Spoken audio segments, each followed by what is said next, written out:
my girls, my daughters, gave me a frame for Christmas that said, "When I grow up, I want to be just like my mommy."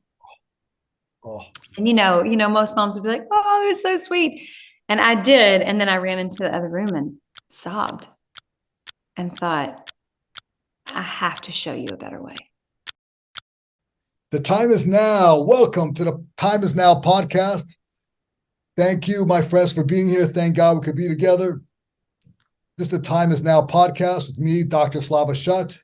I'm an entrepreneur, CEO, and the host of this show. We talk to entrepreneurs of every walks of life. We want to know what makes them tick, how they became successful, and a little bit about them and see how they could help you in any way. So I'm very excited to introduce our guest today, Melinda Hardin. She's an author, encourager, and a lover of redemption stories with a wild career path and an amazing story. I can't wait to you to hear what we have in store for you today. Let's get into it. Please, Melinda, tell us about you. Tell us something to introduce the world to you. Well, I think you kind of said it best when we were sort of chit-chatting before your audience came on. But I don't know that I'm a jack of all trades, but I certainly spin a lot of plates. And that's not because I'm panting for this sort of looming mirage of success. It's just that I'm interested in a lot of things. So, by day, to put food on the table for my family, I'm a multi-space Airbnb super host. Oh, wow. And I sell real estate, and my husband and I do real estate development in our small town of Shelbyville, Kentucky. And I'm also an author and a singer in a band, and those creative endeavors sort of really put the wind in my sails. And I also have two girls, which is a full-time job for sure. Oh, kids are a full-time job for sure. So it's an amazing journey. You were a writer, right? Yes. You went to college to pursue writing. Am I correct? Well, I went to college and I went to college because I loved writing, but I wasn't brave enough to pursue it at the time. And you But went that into was always like, pharmaceutical sales? oh, yeah. So I got into pharmaceutical sales because I went on an interview for a pharmaceutical sales job that was like this huge, they have those batch interviews where they just are basically like, if you have a pulse and a degree, show up.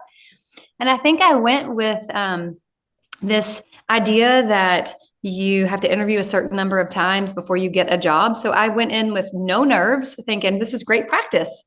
And I think my confidence landed me the gig. And it was accidental. So I got into pharmaceuticals really early on. I was 25 when I started doing that. Did that for 13 years.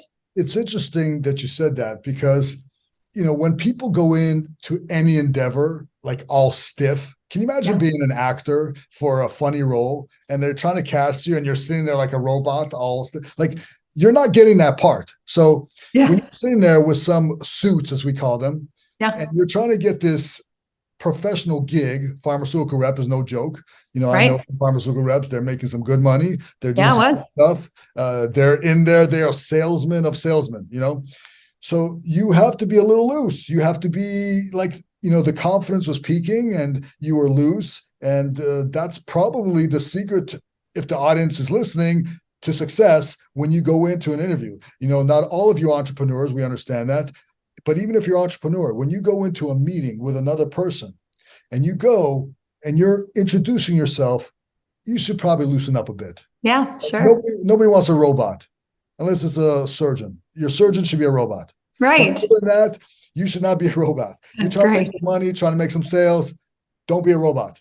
That's the Right. number one lesson you could get from us. So you mentioned that you felt like you had the wrong shoes on when you went into that interview. I did. I sort of discovered that analogy last week. I said it out loud once and I was like, oh my goodness, that is exactly what it feels like. I felt like, so many people would have loved to have landed that job, but immediately, my heart was never in it. And immediately I thought, oh, I think I have the wrong shoes on. Like I just felt like I could walk it, but it was never my path. And even though I stayed on it for 13 years. You've done like it's why I called you the jack of all trades. You're a Uh, woman after my own heart. So I do a bunch of different things, and the mhm. audience knows most of the things that I do. tell me a little bit about the journey, because let me get this straight. I have this on paper, so I want to make sure that I have this correct. So saying that your career is extensive is a bit of an understatement, and I forgive me for putting you down. So you've done it all, from opening a farm to table restaurant to renovating spaces to later appearing on HGTV. Is that correct? All that's correct. Yes. Okay. And all the while, you're attempting to embrace sobriety. So we had to go there a little bit Yeah, because, sure. I've had different professionals on the show. And one thing that I want to emphasize about the entrepreneurial journey is that we are all still human. And the human element has challenges. And we all have challenges. And one of the biggest thing when I talk to entrepreneurs that I want the audience to know is we are still human, even though we are entrepreneurs. You can still be a good person, even though you're an entrepreneur. And entrepreneurs still have stuff that they get into that are challenges to themselves. So tell us how you overcame, and tell us about all the different points of your journey and how that intertwined. And I definitely want to hear how you came out of darkness.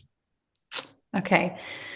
Well, let me try to parse that out and see if I can be, organized in my answer. I think, first of all, getting there, right? It's the getting there. So you're in corporate America. Before I was self-employed, I was in corporate America, and there's never a meeting where that doesn't flow with booze. And I didn't really drink much in college or even in my young adult life. And no keg stands, no keg stands in college. No keg stands, no keg. But I did. No keg stands. Anyway, did you really go to college? I did. I did go to college, but it was like I was like the good girl on the fringe because I was afraid this might be my story one day. And here we are. All signs pointed to, hey, if you go down that road, you may run into the same problems as people in your family that have gone down this road before. So I stayed clear of the path, and then, but it just infiltrates every function in the business world, as you know. I mean, you sit down to dinner, you have drinks.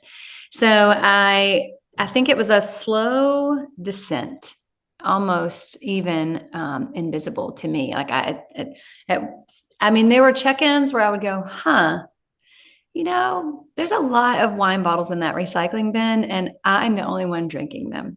Now that's interesting. It seems like there's one a day of bottles. And I think that when I crossed the line from liking it or it being a ritual at the end of the day into dependence, it was because I still had the wrong shoes on. I hadn't yet left and become an entrepreneur, but I was so far from still facing it at that point. But I was like, wow, this is pretty telling of my level of misery or, my uncomfortable feet. It's time to do something on my own. And so I left there. And so when I was in pharmaceutical sales, about midway point in my career, I actually went part-time and started to job share. So it left me a lot of free space and still a very lucrative income. And in that free space, I began to study other things of interest. I got a master's in holistic wellness. I became a yoga and a Pilates instructor. Like I would always just take these certifications. I took some nutrition classes at like this Cornell online thing. I just was soaking up information, and the things that I was learning during the day, days that I was not working, they were in contradiction to the way I was making money. Right. And at some point you start to feel like, wow, I'm kind of cheating on my own soul. That hurts, And so the dosing just, I started to titrate the dose of booze to deal with the pain of life. And when I left pharmaceuticals, I thought, great, maybe this won't be like a big deal anymore. Never mind that I had not talked to anybody about the fact that I thought maybe it was. And I got into the wellness industry and opened a farm to table restaurant. And the stress of that was enormous. Wow. Almost unmanageable. But Tito's helped get that job done. So I found that I was taking the edge off in the same ways that I did when I was in the wrong profession. I may have been in the right direction, in the right lane, but at this point, that was the way I was dealing with stress. I think that's huge for entrepreneurs to understand is, when you work in corporate America, you have platinum handcuffs, you have a pension, a 401k, they pay for your car, their computer, maybe. I mean, you have a crap ton of benefits. Right. Then you leave and you may have worked, 40, 60 hours there. Now you're working 100 for yourself in some seasons. And so if we don't know how to manage our stress, it will manage us. And there's this lie that is so easy to believe. And it goes something like, I'm not really that successful if I'm not stressed out. Right. Right. The And so imposter syndrome kicks in, yeah, absolutely. So, your journey is incredible. And, it's easy to get caught up. And you've mentioned that several times. It was this is how you coped. It was this, and this is how you coped. Mm-hmm. And your coping strategy is actually very normal. Sure. And unfortunately, a lot of good people get caught up in that kind of strategy.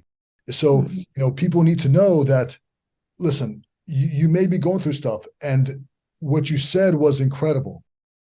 I often talk to people with stress, anxiety, when they talk about that self-question. I call that curiosity. When you get curious about what's going on. Yeah. And when you get curious about self and introspection, that's where real change can occur. That's when real problem solving could occur. So please go on, elaborate Yeah. of that. Like you're like you're climbing away. I could see the wheels turning and you chipping away. Yeah, I was. I started to have this inner dialogue, and then I would test drive it. I would say, I think maybe I'm like a heavy drinker. I would say at parties with other heavy drinkers, and they'd be like, no, because then they'd have to look in their own mirror, Nobody So wants then to I started, drink themselves. no one wants to do that. So then every now and then I would say it to like just a normal drinker, and they'd say, oh, really? Like, I never really noticed that about you. And then I thought, well, I must be that sneaky. How terrible is that to know about yourself? And then my daughters, gave me a frame for Christmas that said, when I grow up, I want to be just like my mommy. Oh. And most moms would be like, oh, it's so sweet. And I did. And then I ran into the other room and sobbed and thought, I have to show you a better way. Like at this point, obviously I've been drinking every day for a long time, but I was falling off the cliff. I was drinking till I passed out, or I was drinking until I would pick a fight with my husband for no reason. Or I would say something that I didn't have the bravery to say directly. So I was having all these sideways conversations because I couldn't speak my truth directly. And, that was for Christmas. That was Christmas. And I still didn't get sober for like until August of the next year, because my biggest thing was I didn't trust myself to put one thing down and not pick up another. So I just remember like sitting in my own puddle of tears and saying, okay, God, we're going to put this down, but I can't do it until I cannot pick something else up, whether that be Amazon Prime or running shoes or just crazy spending or over exercising or overeating or not eating at all or whatever. I was like, there's going to be no transfer. Like I'm just going to have to just sit in the pain and see what I was numbing and feel those sharp edges and then see what they have to teach me. But I'm not ready just yet. But and so I literally circled a date on the calendar, like any good planner, and said, I'm coming for you and I'm going to do the thing. And I got my bearings, and when people go on diets, it's been so long since I've done that, but I used to do that with regularity. Right. And it's like, you're going to go on a diet on Monday. So you just binge Friday, Saturday, Sunday. Like did that for months. I was just like, okay, I know I've got to quit in August, and so, I missed the last summer before I got sober was like Swiss cheese. There was some holes, some gaps. So you don't remember things, or like they're foggy? Foggy, and there are two events that I have no recollection of at all. Wow. And I was so ashamed to say that. And then I said it once in a group full of people who some were sober, some were wanted to be, and they all nodded yes. And I was like, how many more points in my own life story do I not want to show up for? Right. And so to say it, I used to just slip on that shame suit. That was my default, was shame. Right. And it's not that I never feel that again, but I would love for anybody to know, like, hey, if there's a party or a question your kid asked you have no recollection of, like, Like you can't go back and retrieve that, but you can make sure you're all the way dialed in for the next. And so I'm willing to throw myself under the bus to say, yeah, that was me. It may have been somebody else too. And we thank you for being so candid and brave. Not everybody likes to share their story. For us, it means the world, because there are people listening that may have a problem, and they may need to hear that it's okay. You can be successful. You could be everything you want to be. Just kick that problem. It's a monster that needs to be kicked. It is a monster. It's a monster. It's a monster that is at some point hiding under your bed, and then you get the bravery to like draw it out into the arena, and then you just have to slay it over and over and over again, and it gets weaker every time you pull out that sword. It really does. There are a lot of paths to sobriety. I don't think there's one way, just like there's not one way to a lot of things. For me, I had to think about what would work for me. For me, it was not going to be AA. That was not a thing for me. And so I also, like, if you're listening and you think, maybe, then, if you think, well, I can't imagine myself in one of those meetings. Okay, there are other ways. So I would just invite people to stay curious. It's exactly what you said. Like, if I'm curious, then I go, well, what might work for me? And then there's a who and a where and a what for all of that. Right. And so you just have to decide. It doesn't even matter how I did it. It's amazing to know that there are other ways. And that's a beautiful way. I've seen so many people come out of the chains in that way, but that was not the way for me. And being curious alleviates that beat up process that you do, that scolding of self, the negativity. It works for some people that are like unbelievably motivated, unbelievably, like they need that negative self-talk and just ambushing yourself. But for most people, that is not a successful tool. So getting curious takes the edge off, self-blame and self-shame, and it starts to get you to think and use your head. There's no brains in the heart. Once you start getting really emotional, that thought process kind of physiologically actually slows down. When you're super angry, when you're super emotional, you actually physiologically decrease your centers of high level thinking.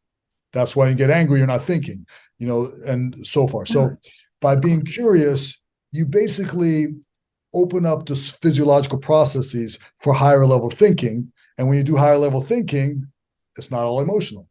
And if you're not all emotional, problem solving. So it's so good. It's amazing stuff. So thank you. That was truly amazing. We appreciate your journey and the things that been able to come out of, because just recently you just published a book. It was called Uneclipsed, correct? Mm-hmm. Can you tell us a little bit about the writing process and plug your book for us, please? Sure. The writing process sort of, I want to piggyback on something you said when you were talking about the curiosity, and how I always think of things in terms now in my life, not before, but in recent history, the last few years in sobriety for sure, is the words, constriction and expansion. Right. So when you think about curiosity, like your whole body does something different, right? It just lands in your body differently. And so I've always wanted to write a book, always. I never knew exactly what I was going to say, but I always wanted to write a book. And then when you're in sobriety or you're wearing the wrong shoes, or you're in a business that you feel like your success is tied to stress, all of that is constricting. Right. All of that is constricting. When you put the energy that you're putting towards all of that down, you expand, and so does your capacity. And so in that expansion, I was able to find more curiosity. And because my day didn't end at 4:00 in the afternoon, right, I had all this capacity and no more excuse, because I had now all this. I used to be like, I can't write a book. I don't have time. Well, it's like, I just got whole time back, like lots of time back. Right. And so the writing process for me, even though I got my time back at night, my mornings, I woke up and, it was interesting. I felt rested instead of hungover. And so I started to wonder what it would be like. Could I be brave enough? When I got sober, it was the stories of others that were like lampposts for me. So it was like, wonder if, and this is not at all just a book about sobriety, but I wonder if I could explore some of the themes that I've learned in my own coming into the light with the reader. And so I feel like so many of us, I'll say especially women, but I'm not sure that's necessarily true. But I can say many women that I've spoken with when I speak in women's events or to just girls around the couch is that so many of us feel like we're in the shadow or shadows of something. And so the terminology that I was feeling, the word picture I kept getting was that I felt eclipsed. I Right. felt like I was behind the shadow of addiction, the shadow of, I spent a season of life in a very fundamentalist religion. When I hear you talk about God and we come from different faiths, you expand. Yeah. But my faith said, well, I must constrict him because it's not like mine. Right. And so that's a shadow. Right. And plus it negates your whole experience and how arrogant and also. So, because why would I do that?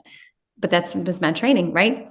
And so, and then, there would be foreboding relationships or the need of approval, which I say is my first addiction, is many people's addiction, many entrepreneurs, right? Because we Yep. want to carrot chase, we chase the carrot. And so I found myself almost invisible in my own life, Wow. even behind wild success, or even behind amazing experiences, or even behind a husband I adore. And so coming into sobriety, I began to see things clearly and thought, oh, sometimes I'm eclipsed because things come in front of me. But sometimes I'm eclipsed because I'm tucking myself back behind there. Oh, ooh, that's good stuff. So what you're saying is, there's two different types of eclipses. Yes. Eclipses from external factors, Mm-hmm. and then the eclipse that you create yourself from internal factors. That's right. That's brilliant. I love it. Sometimes we hide. We say we're hidden, but sometimes we hide. Yeah, it's self-inflicted for whatever reason, and from stress, from needing approval, whatever Mm-hmm. the case may be, anxiety, fear, being paralyzed by the news. I mean, whatever it may be, Yes, those are all eclipsing factors, that's and a right. lot of them start within. We Right. are the cause of a lot of our eclipses. Right. And it's because at some point we've come into agreement with the lie. And just the way we came into agreement, we can break up with it. Right. Absolutely. You And so talk then you find about your way back to the light. absolutely. You talk about finding your true voice. You Yes. know, can you tell us about what that means to you and what that means to the listener? Well, I talk a lot, but that doesn't mean I said a bunch of truth. I've always talked a lot. I got most talkative in high school. I was so embarrassed, but I did. It's true. But I found that I took on, if I'm involved in an unjust system, I'm always going to speak up for the underdog. Always have, always will.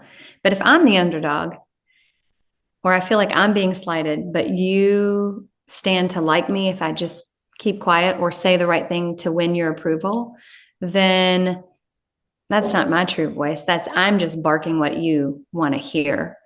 And there's so many cues in the world, on Pinterest, on social media, it used to be in magazines back in my day, that tell you what I know what most people want to hear, and they almost script it for you.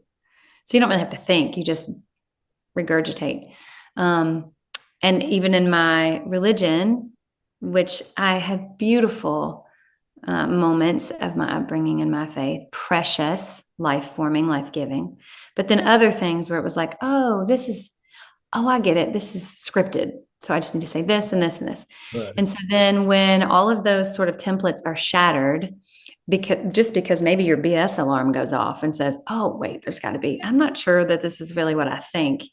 And I really don't agree with that guy over there. And I really do think this feels like a tourniquet when it should be more expansive. And so what would happen if I said it? Right. Because what happens is when you don't say it, you're betraying your own truth. I've learned that betrayal is when you just don't say what you just don't do what you say you're gonna do. And so many people think of the matter of betrayal in terms of relationship, sometimes like mostly like marital relationship, or you think, oh, it's infidelity, but really we cheat on ourselves all the time. Right. And so we become duplicitous, and then we just are in this machine of reciting the script of whatever it is in whatever room we're in. And we can do that, and we can do it well, or we can say, what about, I have a question, or I'd like to interject this. And again, I would always do that on the behalf of injustice or somebody else, but not, I stopped doing that for myself somewhere along the way. And then got so sad about that and really mourned the girl I thought I would be, the woman I thought I would become. And that was another dip down into the drinking, just that grief. Wow. How has your faith and belief in God shaped your journey? And, I know how it's impacted my life. I wasn't religious. I didn't grow up religious. I got religious much later in life as I started learning more, and I started asking the right questions to myself and, to my rabbi. We actually went rounds because, I'm a science guy, I'm a doctor, I'm a science guy. So what are you telling me here? And How so, great that he would do that with you. oh, my rabbi is the best. And Chabad is a movement in Judaism that's like beyond comprehension. It stands for in Hebrew, Chochmah, Bina, Das, which is wisdom, understanding, and knowledge. So, as human beings, our other soul, we have a animal soul, which gives us the drives and everything we need, instinction, like any other animal, right? And then what we have beyond the animals is our godly soul that gives us intellect, right? Mm-hmm. So using the intellect. So once I actually started putting away some of my intellect of science and started really using my intellect and not blocking, as you say, eclipsing myself and different thought processes, I actually started like, wait a second, there is a God in this world. How on earth does this happen? All of this without God. Right. So, that's where gratitude comes from and all that kind of stuff, and like amazing to be alive. And that's why I start off the podcast. Thank God we could be here together, my friends. That's where all that came from. So how was your journey? I don't know if you were religious day one, but how was your journey and your faith been throughout this entire process, including the dark and the light? Mm-hmm. Well, I was raised in the church, in a First Christian church, like there's one on every corner. I'm in the Bible Belt. When I've made a lot of stops on the Protestant road. Okay. And I spent some time in a full gospel, charismatic, some would say like holy roller church. And I felt like when I was young, I do have this brief recollection of a time in my life when I was just like the wind against my cheek. And I was like, obviously God. But somewhere really early on, I realized that it was more prescriptive than that. I'm not saying that I thought that, but I was taught like, oh, this is more, okay, you got to go get God. Like God's like a loaf of bread, got to go get God. And you get him at church on Sunday, and then you just do all the stuff. And, but I wanted to, and I was a pleaser. And so I wanted to get an A in the class of getting God. And so I did. And then, growing up as a teenager, my parents landed at this really conservative church. And so in my really formative years, when I was thinking, I want to do this with my life, and I want to do this with my life, I got the message about you're supposed to serve your husband and, raise babies. And like, that's the biggest thing. And I'm not sure that was the only thing that was said, but it's what I heard. It was said enough and loudly enough to where that's what I heard. And I thought, wow, I don't know what's happening. And I also, my faith grew on the impetus of fear. Wow. And so, there's this, so I would say, like, if I had to put it all in one package, it would be conservative evangelicalism, just, basically.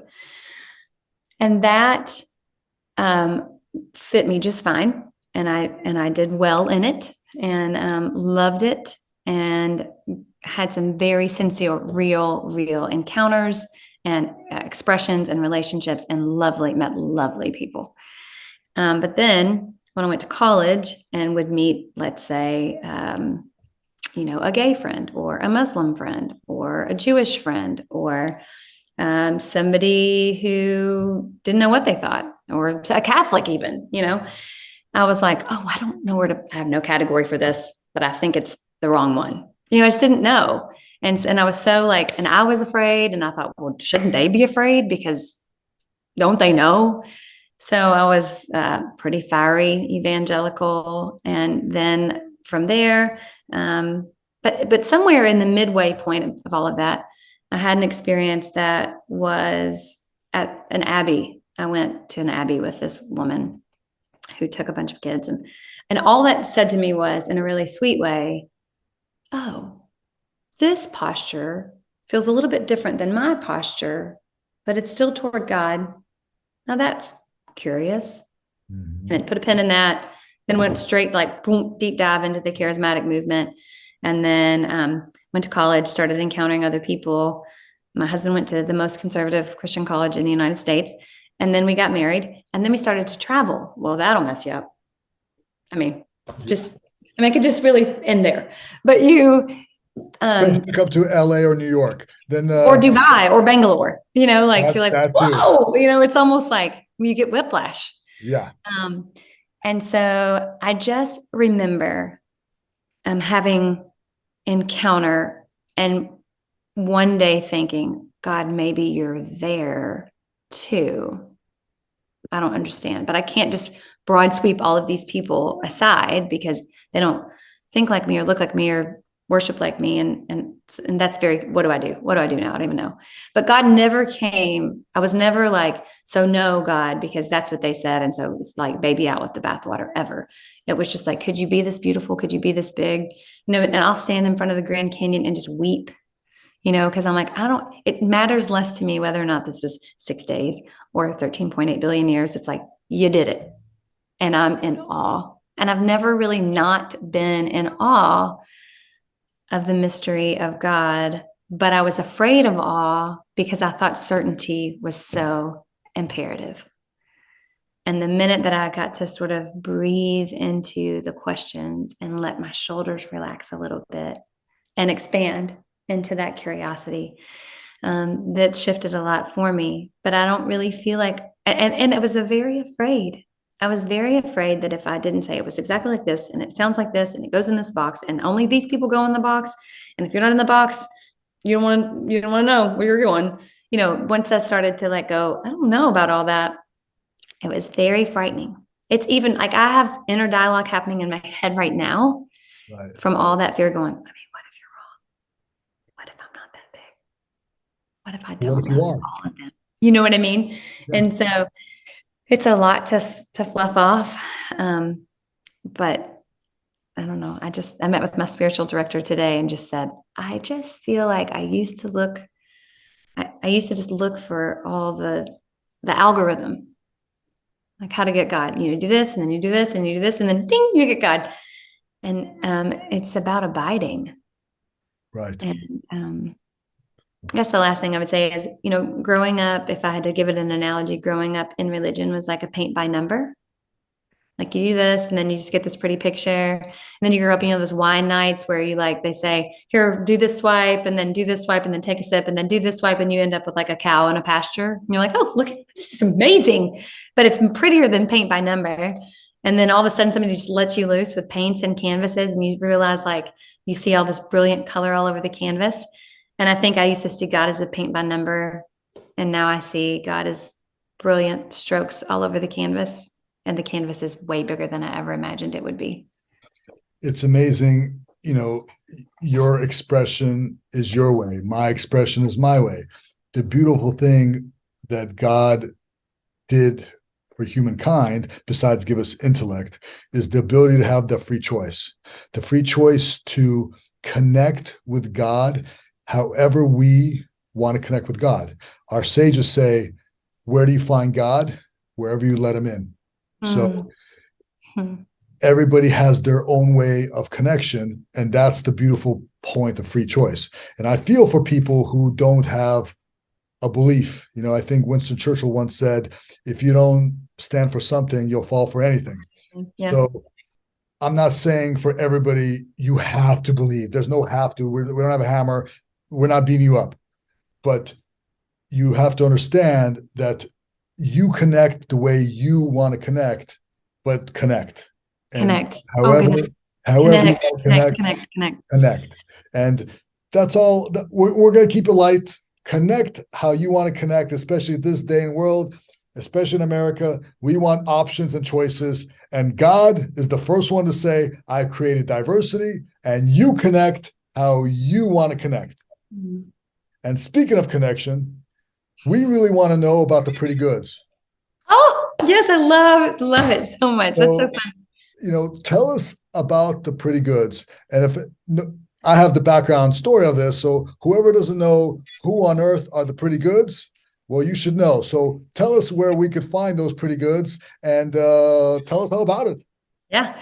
So my family's always done music. And then in that whole vein of like not having my brave to have my own voice, I just let him do music. And I was maybe in a choir, but I never really sang out. And then I don't know, I started singing in public with gigs that he would do. I'd come up and do like one song or something, starting maybe 10 years ago. And a couple of years ago, I guess maybe 2 years ago now, maybe a year and a half, we're just sitting around his music studio with a couple of friends and started singing. And we're like, wow, that feels like it gels. Let's do it again. And so my brother would have a gig and we would do like 4 songs. And then all of a sudden we were like, this is pretty good. Like, this is fun. Like, let's do a thing. And so we formed a band, which is hilarious to do at 45, because I just thought, that's when you start, I don't know, like padding your college fund and doing all the responsible, rational things. But instead, I wrote a book and started a band. And so my brother is in the band, which is so fun because I've always just adored him and looked up to him. And he's, like the music man of Shelbyville for as long as I can remember. And then we have we have a married couple, and Sarah plays the fiddle, and Brandon plays the guitar, and we have an upright bass player named Aaron. And so we have this band called The Pretty Goods, and we literally just did a Facebook page and a website like a couple of weeks ago. We've had, we did 5 like private parties this month, and you can find us on the deck of a Mexican restaurant or at the bougiest, gig that we got hired out for. And we are literally having the time of our lives. Our music spans from Nina Simone to, John Prine to Rolling Stones. I mean, we really do across the spectrum, and we kind of make it our own and blues it out and acoustic it out, and just it's really soulful, and we have great fun. Very eclectic. Yeah, it's good. Thanks for asking. You're diverse in your entrepreneurial journey. You're diverse in your music. Mm-hmm. It's truly inspirational. So, mm-hmm. Would you like to play a game with us? Okay, let's do it. I'm not great at. Let's see. We'll see how I can do on the spot. I think we have different versions of this game, and it's pretty cool. We've done this with attorneys and with intellectuals. And taking my glasses off. I'm getting serious. Oh, you warm up, girl. Warm up. Okay. So the game is called Law or Nah. Law or Nah is a game to test our knowledge of the law. Oh, goodness. There are some pretty crazy laws out there. Ones that were founded years ago and never repealed. So we're going to give you a law, and you'll have to tell if it's real or made up by my team. Okay. Are you ready to go? Are you ready to test your knowledge in law or nah? Yes. All right. Here's number 1. Okay. Yard sales are forbidden in Missouri. No, I mean, that can't be. No. It is true. No, in the whole state? My staff, we looked this stuff up, and it is illegal. It is forbidden to have a yard sale in Missouri. So don't even attempt it. I know, like, you know what? I have some stuff and I want to go to Missouri and I want to sell it. I don't want to sell it. But wait, you can't. Don't even do it. That's one. It's illegal to carry an ice cream cone in your back pocket. And That is an actual law in Kentucky. I was going to tell you that at the end of this game. You Like can't carry your ice cream cone in your back pocket? I mean, at what year and what What county fair did they come up nonsense with is that? this? What is America coming to? I mean, I can't carry my ice cream cone in my back pocket if I don't want to? it's Unbelievable. true. Yeah, I don't even know where it started. And the thing is, I didn't even know it was a law, but my husband is a source of, especially lately, random trivia, especially as it relates to like food history Right. and Kentucky law. So he told me this like years and years ago. And then I've heard him tell the girls, this is why I knew this was an actual thing. He's like, you want to hear something crazy? Like, this is an actual law. And yeah, so that's why when you started this game, I was like, gotta tell him about the ice cream cone in the pocket law, obviously. Wow, this is really eye-opening. I mean, your eclipse commentary was incredible, but ice cream cone, that's it. I mean, if we could help one person in Kentucky not go to jail, for God's sakes, thank God somebody's not going to jail today for having ice cream in their back pocket. I'm gonna find my true voice and speak up against this injustice. Amen, sister. I have one more for you. Ready for one more? I mean, I was going to cut it off, but this one, I gotta. This is a yay or nay. Are you ready for this one? I'm ready. In South Carolina, it's illegal for anybody under the age of 18 to play a pinball machine. I feel like that's got to be true just because of the absurdity of everything else. It is true. It is true. You cannot play pinball in South Carolina. Is it because they think they're in bars or something and they're not of age? Like there's got to be some well-intended reason. I'm sure when this law came out in I'm not even sure, I'm not sure what happened in that place. It was all chaos. It went down one Saturday night and some pinball machines and some 18-year-olds. This was like a catastrophe of catastrophes in pinball. I mean, you can't have this stuff. So just remember, whatever state you're in, when you're playing, don't forget the little people when you guys make it big on that stage, that some state you will get in serious trouble. Like it'll be headline news. Girl tries to play pinball in South Carolina after a country concert and she's in jail. Mm-hmm. And we need a lot of bail, like a lot. A lot of bail. Yeah, a lot. I want to know what the bail rates are actually. And now that's going to be an interesting Google search when we hop off. That'll be the next project we do. That's right. That's right. All right. So Melinda, you've been awesome. Plug away. Where can we find you? We've mentioned, I think 1,000 of your 10,000 companies and the things that you do. So plug yourself. Where can we find you? How do one get a hold of you? Okay. I just did a teaching from this book, so I've got all my little notes, but this is a copy of my book, Uneclipsed, about shadows emerging and finding the light. You can get it on Amazon. You can get it on barnesandnoble.com. And then right now it's just sold locally in our stores here in Shelbyville. You can get it on my website, Melinda M as in Mary, Melinda M Hardin.com. You can also read a sample of the book there as well. I don't know if on the show notes, I could send you the links to our Airbnbs in Shelbyville. They're called Urban Loft on Main, Bottled in Bond and La Coupe. We sleep 32 guests all the time among 3 different Airbnbs, and we're getting ready to open more in Frankfort, Kentucky. I'm on Instagram as Melinda M Hardin, the same, and then Facebook, Melinda Hardin 502. That is awesome. See, I'd love to.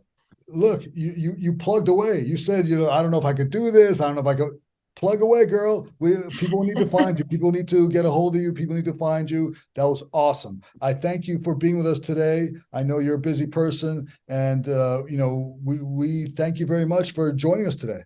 Thank you. Thanks for having me. I appreciate it so much. So be sure to like and subscribe if you're watching us on YouTube. If you're listening, make sure to rate us on Apple Podcasts and Spotify. Thank you for listening to Time Is Now. And remember to tune in every Friday at 2 p.m. and send your questions to Dr. Slava Shut on Twitter. Thank you, thank you, thank you.